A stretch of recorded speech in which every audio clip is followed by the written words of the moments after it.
5 years after the Great War, the northern kingdoms continued to suffer. Rivers flowed red with elven blood, and life was cheaper than a fistful of coppers. The world needed a hero. They said he arrived on the wings of a storm to help the downtrodden. They said he'd gone mad and died. They called him the Sword of Destiny. They said he returned, for only evil can vanquish evil. In truth, Geralt of Rivia reappeared, barely breathing and bereft of memory, near the Witcher's citadel of Kaer Morhen. The Wild Hunt, war's omen, sped across the sky, while in Vizima a cow gave birth to a two-headed calf. All other claims are legend. At Kaer Morhen, Geralt recovered, yet even his one-time lover, the powerful sorceress Triss Merigold, could not restore his memory.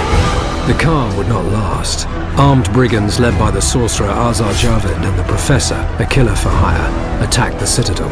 Though bandit blood stained Kaer Morhen's walls, the attackers made off with their prize. The secrets of Witcher mutation, concealed for centuries, disappeared in a flash of magic.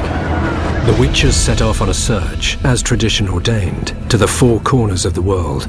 Geralt of Rivia went south to the Temerian capital of Vizima, where he'd once cured a princess of a curse. When the cat is away, King Foltest was nowhere in sight and Vizima was in turmoil. The Order of the Flaming Rose, Grand Master Jacques de Aldersberg at its head, pursued its crusade against non-humans. With whips and chains, swords and fire, the Order's ruthless steel-clad knights hunted all those they deemed strange for their ears or their stature. In Vizima, the Witcher picked up the bandits' trail. He learned they were members of Salamandra, a secret criminal guild. Brutal in their methods, they dealt in fistech, murder and extortion. Geralt didn't know these were means to a darker goal.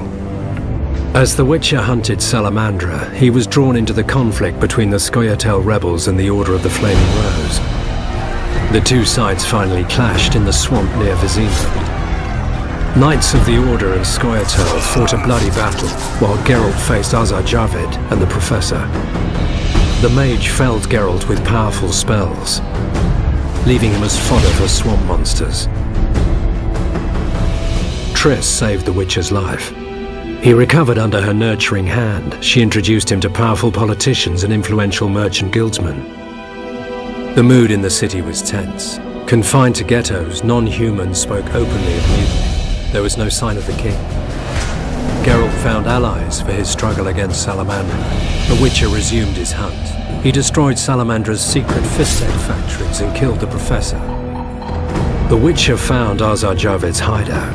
This time Geralt was prepared, and no spells the renegade mage threw at him could stop his sword.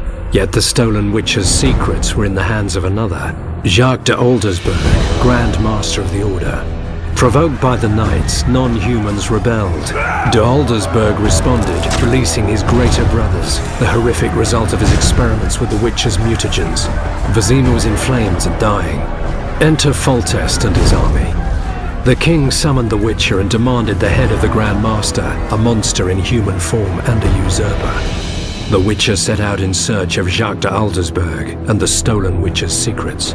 The Grand Master plunged Geralt into his vision of the future, where the wolf's blizzard would destroy the world and kill all, no matter their race or abilities. De Aldersberg wished to create superhumans, ensuring the survival of the human race. It was a vision Geralt rejected. He drove his sword through the Grand Master's heart and did well. For the vision was naught but a madman's nightmare. They say the king of the Wild Hunt appeared to claim de Aldersberg's soul. They say the Grand Master was an evil man, for the Wild Hunt comes only for the filthiest and most vile. They say only evil can vanquish evil, but those are only legends. In truth, Geralt recovered the Witcher's secrets, and Vizima proclaimed him a hero. Yet life is no fairy tale.